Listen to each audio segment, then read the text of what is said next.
নমস্কার বন্ধুরা, আমি জয়া আর আপনারা দেখছেন জয়ফুল জয়াস ব্লগস। আর আজকে আমি আপনাদের সামনে আম ক্ষীরের এই রেসিপিটা নিয়ে চলে এসেছি। আর আমার এই রেসিপি ভিডিওটা যদি আপনাদের ভালো লেগে থাকে তাহলে চ্যানেলটি সাবস্ক্রাইব করে আমার পাশে থাকার অনুরোধ রইল।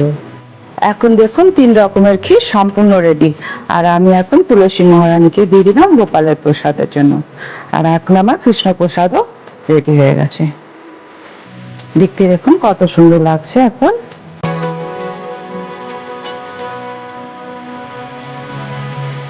ক্ষীর আম তৈরি করার জন্য এখানে দুটো আমকে ভালো করে ধুয়ে নিয়েছি। আর এই ক্ষীরের মিষ্টির জন্য আমি এখানে আগে থেকে তাল মিশ্রি ভিজিয়ে রেখেছি। আর আপনারা ইচ্ছা করলে চিনিও ব্যবহার করতে পারেন। আর এখানে একটু কর্নস্টার্চ আছে, তার থেকে 1 চামচ আমি কর্নস্টার্চ দিয়ে দেবো।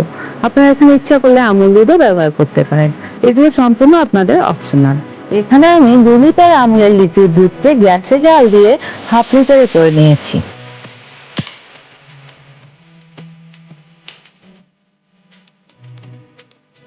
এখন আমি আমের পাল্প বানানোর জন্য ওই আম দুটোকে এইভাবে টুকরো টুকরো করে কেটে মিক্সিতে পেস্ট করে নিচ্ছি।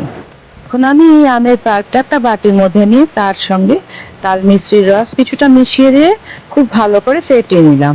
আর আপনারা ইচ্ছা করলে এর মধ্যে চিনিও মেশাতে পারেন। এখন গ্যাস জ্বালিয়ে ওই আমের পাল্পটা অনেকক্ষণ ধরে খুব ভালো করে জাল দিয়ে নিলাম এইভাবে। আর আমের এই পাল্পটা জাল দেওয়ার সময় এইভাবে কন্টিনিউয়াস মেরে যেতে হবে যতক্ষণ না পর্যন্ত একটা চিটচিটে ভাব আসছে। ওর সঙ্গে কর্নস্টার্চের 1 চামচ দিয়ে মধ্যে ওই জাল দেওয়া দুধের থেকে 2 হাতা দুধ নিয়ে ওর সঙ্গে দিয়ে খুব ভালো করে হ্যান্ড ব্লেন্ডার দিয়ে ফাটিয়ে নিতে হবে যেন কোনো লাম্পস না থাকে। এখন আমি ফেটানো কর্নস্টার্চটা গরম দুধের মধ্যে দিয়ে কন্টিনিউয়াস এইভাবে নাড়তে থাকবো। আমের পাল্পটাও ঠান্ডা হয়ে গেছে আর কর্নস্টার্চটাও খুব ভালোভাবে ফেটানো হয়ে গেছে। এখন আমি ওই জাল দেওয়া দুধের সঙ্গে এগুলো খুব ভালো করে মিশিয়ে নেব।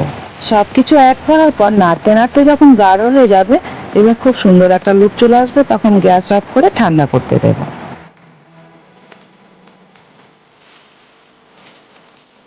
আমি একটা পাত্রের মধ্যে এইভাবে একটা ফয়েল পেপার পেতে দিলাম আর তার উপর কিছুটা নারকেলের ফ্লেক্স ছড়িয়ে দিলাম।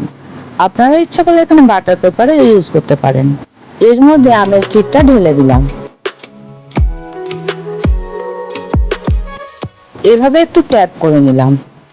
আবারও উপর দিয়ে কিছুটা নারকেলের ফ্লেক্স ছড়িয়ে দিলাম। এভাবে ফ্যানের হাওয়ায় কিংবা রুম টেম্পারেচারে রেখে সম্পূর্ণ ঠান্ডা করে নিতে হবে। এটা সম্পূর্ণ ঠান্ডা হয়ে যাওয়ার পর এরকম একটা ফয়েল পেপার কিংবা বাটার পেপার দিয়ে ঢাকা দিয়ে সারা রাত ফ্রিজে রেখে দিতে হবে। আপনার ইচ্ছা করলে এটা 4-5 ঘন্টাও ফ্রিজে রাখতে পারেন। এখন আমি ফ্রিজ থেকে এসে টুকটা বার করে নিচ্ছি আমটা। আর এই যে এখন আমি বিভিন্ন বাটিতে এই সমস্ত ফলগুলো কেটে ডেকোরেশন করে নেব।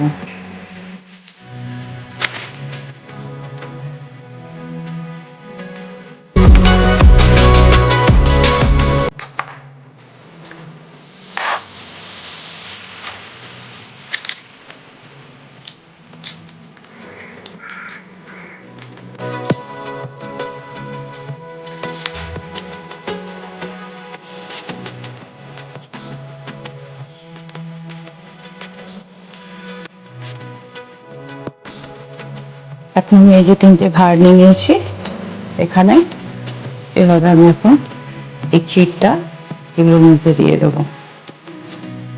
আমি যে ক্ষীর তৈরি করে নিয়েছিলাম এটাই আমার বেস, ক্ষীরের বেস। এটা দিয়েই আজকে আমি এই টিফিনটা এই ব্রেকফাস্টটা করে নিচ্ছি। এটা খুবই হেলদি এবং খুব টেস্টি একটা রেসিপি।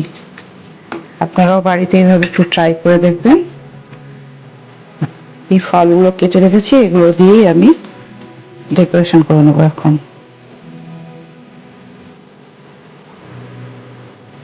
এটাকে আমি এই আপেলটা দিয়ে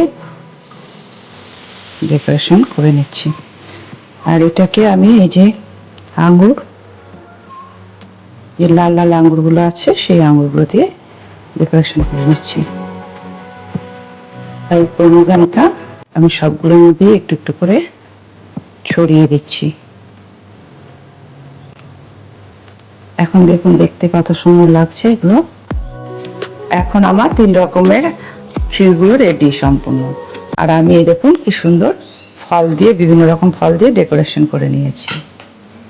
আর আপনারা আপনাদের পছন্দ মতো ফল দিয়ে সার্ভ করে নিন। আর যদি আপনাদের এই ভিডিওটা ভালো লেগে থাকে তাহলে আপনারা প্রচুর পরিমাণে লাইক, শেয়ার, কমেন্ট করে আমার পাশে থাকবেন। আর দেখুন এখন দেখতে কত সুন্দর লাগছে এই ক্ষীরগুলো।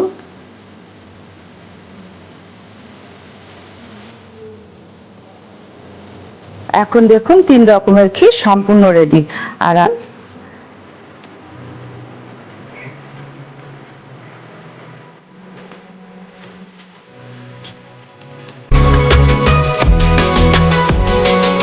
আমি এখানে দেখো